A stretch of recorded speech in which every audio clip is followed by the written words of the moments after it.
السلام علیکم ورحمۃ اللہ وبرکاتہ۔ سامعین اور ناظرین، رمضان المبارک کی مناسبت سے ہماری ویڈیوز کا سلسلہ جاری ہے۔ آج کی ویڈیو کا عنوان ہے روزے کی نیت کی اہمیت اور نیت کا طریقہ اور سحری کی اہمیت۔ اس سلسلے میں پہلی بات یہ ہے کہ نیت کی جو اہمیت ہے، اسلام میں ہر عمل کی قبولیت کا دار و مدار نیت پر ہے۔ حدیث پاک میں نبی علیہ الصلوۃ والسلام نے ارشاد فرمایا، انما الاعمال بالنیات، کہ تمام اعمال کا دار و مدار نیت پر ہیں۔ جتنے بھی اعمال ہیں، اللہ کی خوشنودی کے جتنے بھی اعمال ہیں، اسلامی احکامات، وہ اپنی قبولیت کے اعتبار سے نیت پہ ڈیپینڈ کرتے ہیں۔ نیت درست ہوگی تو اعمال کی قبولیت ہوگی، اور اگر نیت خراب تو اعمال بے سود۔ اور روزے کی جو نیت ہے، اسی کی خاصی اہمیت اس لیے ہے کہ روزہ صرف اللہ کی رضا کے لیے رکھا جاتا ہے، اس لیے اس میں نیت کا خالص ہونا انتہائی ضروری ہے۔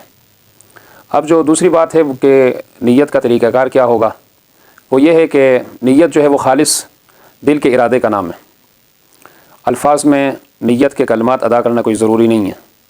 ہاں، بس جو انسان جو بھی کام کرتا ہے، پہلے اس کام کے حوالے سے خیالات اس کے دل میں آتے ہیں، اس کے بعد اس کام کی طرف چل پڑتا ہے۔ اب جب ایک انسان روزے کے لیے وہ سحری کا ٹائم اٹھتا ہے، یا پہلے سے اس کی تیاریاں کرتا ہے، رات کے ٹائم اس کے لیے جو چیزیں سحری کی ہوتی ہیں وہ ساری چیزوں کا انتظام کر کے رکھ لیتا ہے۔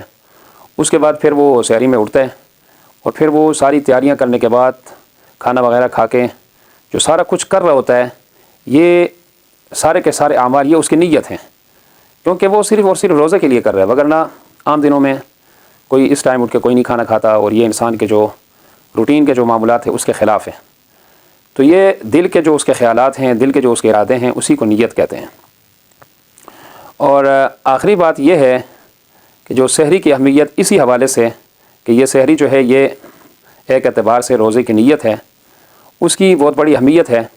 نبی پاک علیہ الصلوۃ والسلام نے ارشاد فرمایا، تسحروا فإن فی السحور برکۃ، کہ تم سحری کرو اس لیے کہ سحری کے اندر برکت ہے۔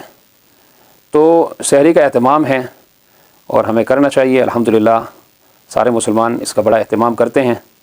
تو اس میں کچھ اس کے فائدے کے حوالے سے دو چار باتیں میں آپ کی خدمت میں پیش کروں کہ پہلی بات یہ ہے کہ سحری سے روزے میں قوت ملتی ہے، اور دوسری بات یہ ہے کہ سحری کے اندر اللہ کی رحمت اور فرشتوں کی دعا شامل ہوتی ہے، اور تیسری بات یہ ہے کہ جو سحری ہے، سحری کا جو کھانا ہے، سحری کرنا، یہ مسلمانوں اور اہل کتاب میں فرق کرتا ہے۔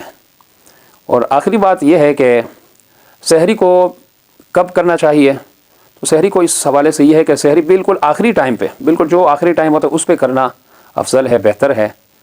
اور ایسا بھی نہ ہو کہ پھر آخری ٹائم ہی کا اعتبار کر کے جو ہے وہ صبح کا ٹائم شروع ہو جائے، اس سے پہلے کہ اتنا جو ہے مناسب وقت ہو کہ اس پہ بندہ آرام سے سحری کر کے فارغ ہو جائیں، تو پھر صبح کا ٹائم آغاز ہو جائے۔ اللہ تعالیٰ سچے دل کے ساتھ، اخلاص کے ساتھ رمضان کے روزے رکھنے کی ہم سب کو توفیق عطا فرمائے۔ بہت بہت شکریہ۔